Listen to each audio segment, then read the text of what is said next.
Hello mga Lods, welcome back to my channel. So nandito na naman tayo para silipin naman natin ang estimated salary ng Kalingap Team Leader na si Kalingap Rob. Susuportahan natin ang kanyang channel mga Lods dahil siya ay isang charity vlogger. Pero siyempre isama natin sa pag-support ang buong Kalingap Team member. At saka huwag niyo rin kalimutan na isama na sa pag-support din ng aking channel. So mga Lods, kung hindi pa kayo nakapag-subscribe, pakiclick nyo mga subscribe natin. And then, syempre, pakipost na rin ng notification bell para lagi kayong updated sa ating video. So, ano pa ba ang hinihintay natin mga Lods? Let's go!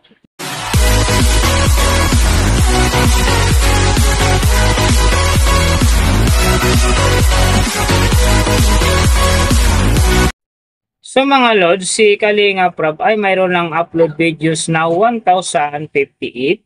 And then, mayroon na rin siyang subscriber na 2.81M. So, may video views naman siya ngayon na 904,323,475. And then, yung kanyang country is PH. So, yung channel type naman niya is entertainment. Then, yung account niya, ginawa ito noong December 8, 2019. So doon naman sa kanyang total grade, nakakuha siya ng B+. And then sa kanyang social blade rank naman, nasa 19,270. So doon naman sa kanyang subscriber rank, nasa 1,083. And then sa kanyang video views rank naman, nasa 17,279.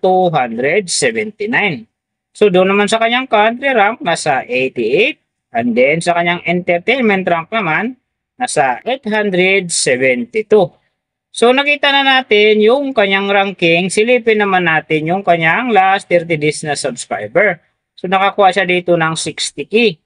Ang hindi lang maganda dito mga Lods kasi ang kanyang percentage bumaba ng 14.3%. So ibig sabihin bumaba yung pasok ng kanyang subscriber ngayon kung i-compare natin sa nakaraan niyang buwan. So alam na this mga Kalingap fanatic yan, share na natin ang kanyang video sa ating mga friends and din sa ating mga newsfeed para gumanda uli ang pasok ng kanyang subscriber. So doon naman sa kanyang views mga Lods in the last 30 days, nakakuha siya ng 29.38 M views.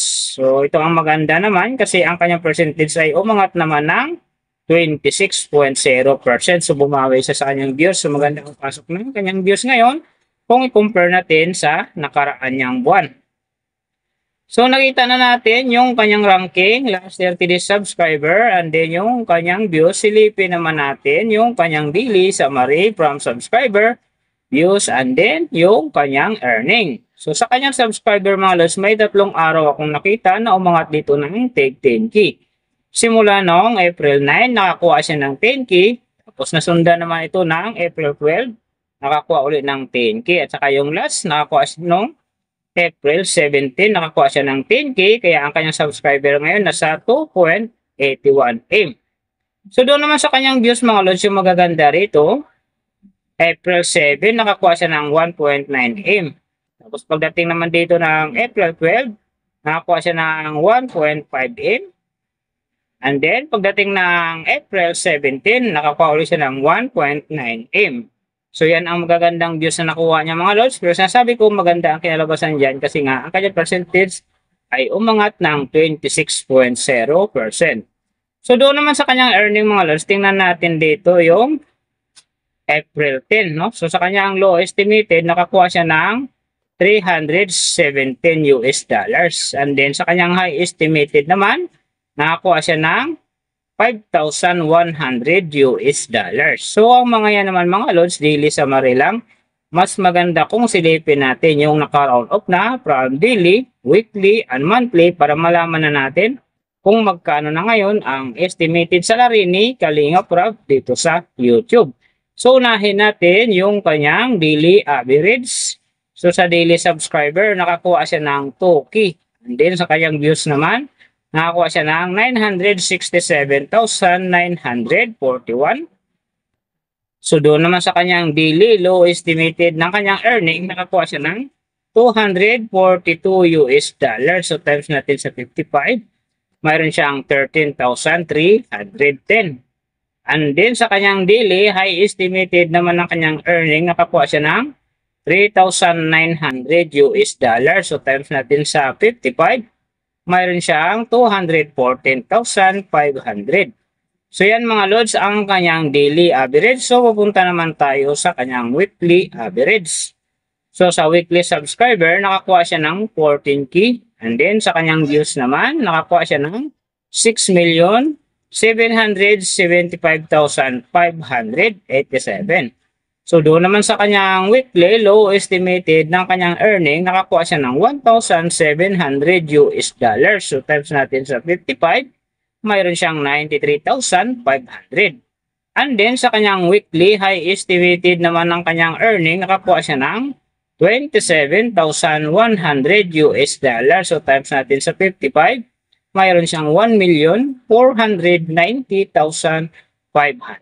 So yan naman mga lods ang kanyang weekly average. So pupunta naman tayo sa kanyang monthly average. So sa monthly subscriber, nakakuha siya ng 60K.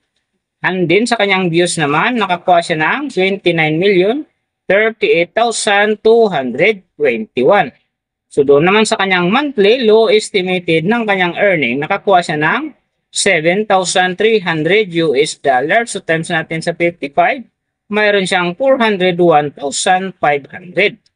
And then sa kanyang monthly, high estimated naman ng kanyang earning, nakakuha siya ng 116,200 US dollars. So times natin sa 55, mayroon siyang 6,391,000.